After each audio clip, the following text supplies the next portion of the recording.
Right now it's week 2 and I'm on mission number 2, which means I have to pre-sell one copy of my digital product. Hi guys, in today's video I'm continuing to share my journey to 1K within the 1K challenge, and I'm on mission 2, and for the context it's mission 2 out of 4, and the main goal for this mission is to pre-sell the digital product that I'm creating. If you're interested to have a look, I will link it below this video. It's a challenge where I can go to the next mission once I complete the previous one. I have shared a bit more of a context in my previous video and I will link it below as well. People say that mission 3 and mission 4 is the hardest one, but in fact mission 2 has a huge potential of be the place where a lot of people, including me, could stop and never get further. The reason why a lot of people get stuck at this stage and can't really proceed forward, and this reason is picking a niche and picking a product to sell, also known as problem to solve. In today's video I will share you the perspective on choosing the niche and what I did within this challenge. Then I'll share what sort of product I'm thinking to create and why, and how I actually pivoted with my product, and that's why it took me so long to actually get started and get some progress on mission 2 and really the next steps. Yeah, let's get into it. So part 1 is choosing a niche. And you may have heard many different ways about how to niche down, or should you niche down or you shouldn't. And during this challenge, during the course of the challenge, I heard a perspective I haven't heard before, and I really like it because it really resonates and it's somehow similar to what I was thinking to do before. And before going into niching down, let's step a little bit back before we even go to niche. And choosing the niche, there is one fundamental thing that we have to keep in mind before we even choose the niche or the product, and it's why people are willing to give us any money, also known as why can we get some sort of income. And this can only happen when another person has a problem that we can solve and they are happy to give us money for that solution. So really it's a win-win situation when the person gets their problem solved and we get our income for the expertise that we provided them so that they could solve the problem. So the things that we as a business are doing is getting a person from a person with some sort of a problem to a person that doesn't have that problem, and our service or our product or something that we provide is the bridge and it solves that problem. For example, we have a person who has a dog and doesn't have time to walk it several times a day, and the person without the problem is the person whose dog has been outside several times as they need, and the problem can be solved in various ways. So the person can go and walk their dog every so often, but as they don't have enough time, they are happy to ask someone else to walk their dog, and this is where the business or the service opportunity arises. This is where the dog owner is happy to pay us money for the value of the walking of the dog, for the value of their time, that they don't have to worry if their dog has been outside or not. So this is where we can fit in. Or we have a couple who want to get married and they are about to send wedding invites to their friends and family, but they don't have skills and they don't have time to develop those skills. So there is some sort of a problem. And what we could do as business owners is to provide or to design wedding invites for them, and they will be happy to pay for the design or for the actual wedding paper invitations or for digital invitations, so that they don't have to spend money, time, energy or nerves to have those wedding invites sent out, because they also have things going on their plate. At the same time, of course, there are some people who are happy to design their invites themselves because they have this capacity and skills and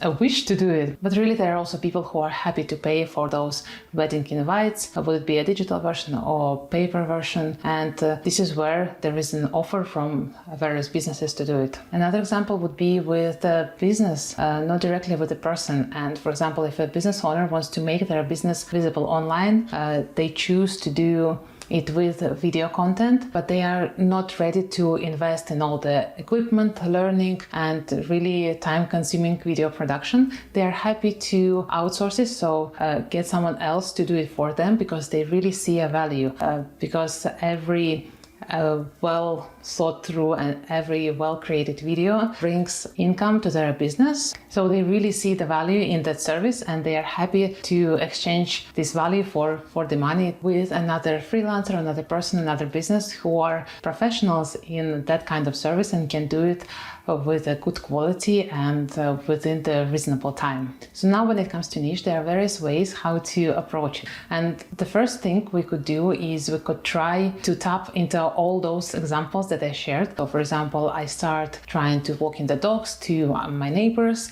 I could start designing the wedding invites and selling them. Then I could try to do some sort of a freelancing for businesses, and I will see how it's going. And it's really all about figuring out what works best for you personally, what has a good return on your time, energy investment, and really finding that niche that works for you. And this approach is quite good for those who don't really know what they like to do or what they are very good at, or they don't have skills yet because they are just starting out. And this helps them to tap into different areas and figure out what they like more and who do they like to work with more, and provide services and products and support for. Another perspective and approach that I found really interesting is to choose a person who has a problem, find out what would be their life without that problem, and start offering them different solutions based on how you can solve the problem. And one problem can be solved in different ways. For example, we have a hungry person who wants to eat,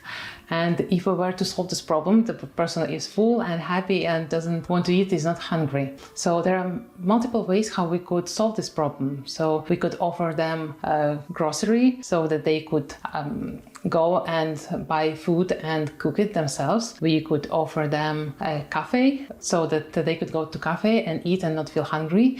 We can offer them a service of us coming to their home and cooking for them so they are not hungry.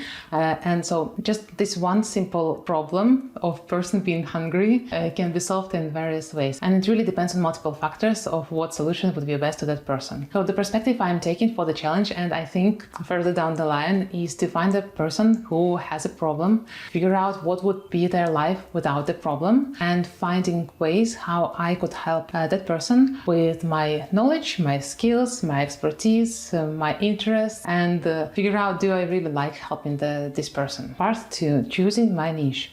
Picking a niche doesn't mean that you can't really try other things and try different products or try to help other people. It means that you are focusing on the niche that you decided to lock in, and you are not distracted with any other shiny objects that are flying around. Because when things start to get a bit tough within your niche or within your situation, it's very tempting to look at someone else and see that, oh, they are so successful in what they are doing, maybe I should try that one.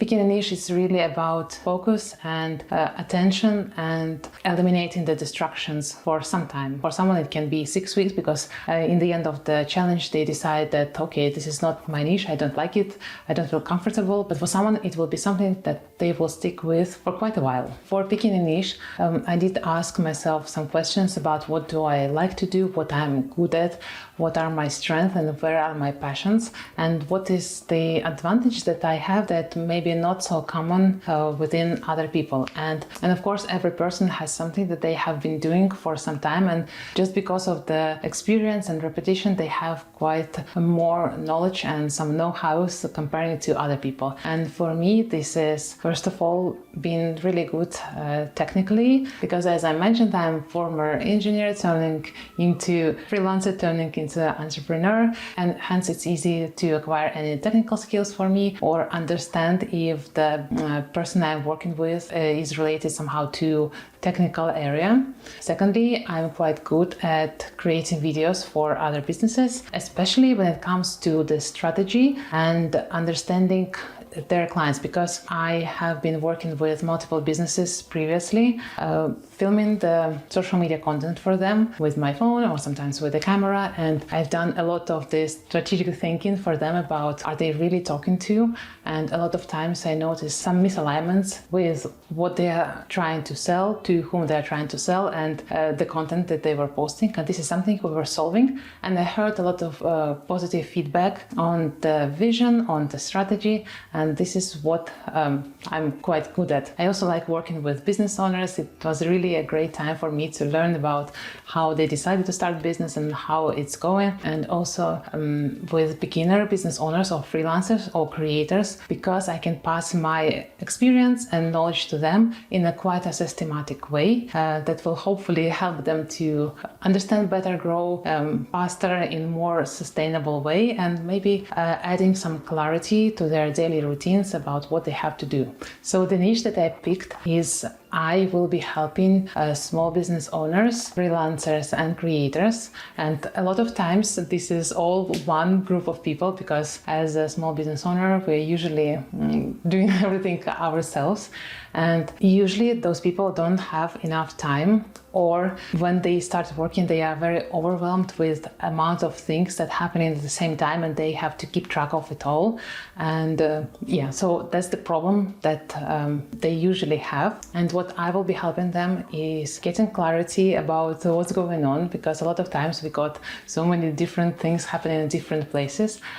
Helping them growing their marketing, because this is where I have a good strategic eye and experience on, because I was doing the video marketing, or if they want to become creators, that's something I could help them with. And I was freelancer, I am trying to get into entrepreneurship, so I have been there. I understand this problem very much, where you wake up in the middle of the night and you are trying to remember things that you had to do, or remembered the things that you forgot to do. So, and those are the people I would really love to help, but also I have a technical background, so I am really happy to help people who are working on their technical business.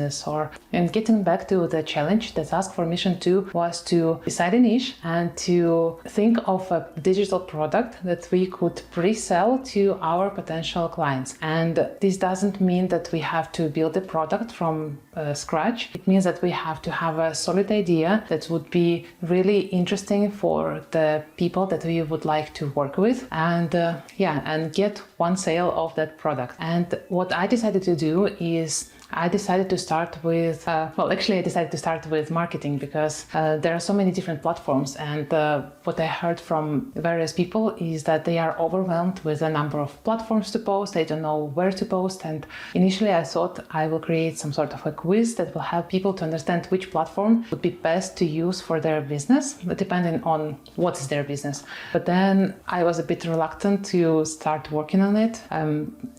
I like to discuss it with my freelance clients, but it's not something I was really actively trying to do when I decided on this digital product. So I was thinking about it for maybe a week, and then suddenly I thought that, what really helps me as a freelancer, as a business owner in my day-to-day life, is to have a dashboard where I can see, first of all, the biggest motivation for me to keep going, because within low moments of the freelancer or business owner journey, it's very tempting to just go and don't do anything, but just to have that motivation to see it in front of your eyes, and to have all those necessary parts of the business in front of you in a dashboard, like the projects and the other important things that are useful for the person, and to keep it all in one place. Because as a person who has a lot of ideas, I usually have something in Google Docs, in Google Sheets, in my Keep Notes, in my Apple Notes, on various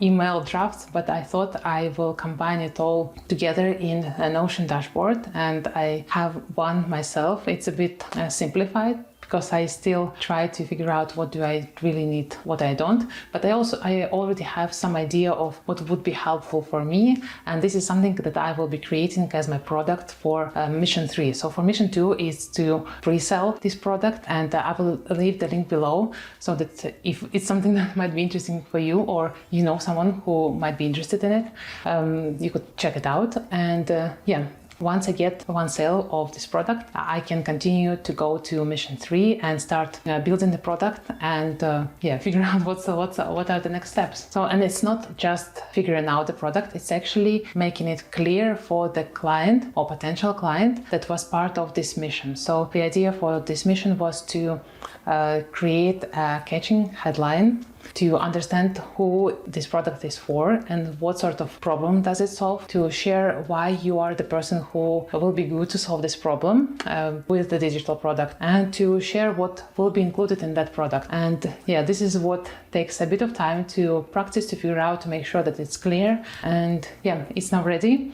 And meanwhile, so as I will upload this video to YouTube, I'm working on actually creating this product. And so the next week, until I pass to the next mission, I will be working on creating the product, and I will try to film the whole process of creating a digital product from scratch, because this is what I will be doing. And I will be using Notion, so my product will be in Notion. I will share how I brainstorm about it, how I structure it, and what to expect next. I hope you enjoyed this video. Please support it with a like, and please subscribe to my email newsletter, because I share some tips and learnings and some motivation every week. And I will see you in the next video.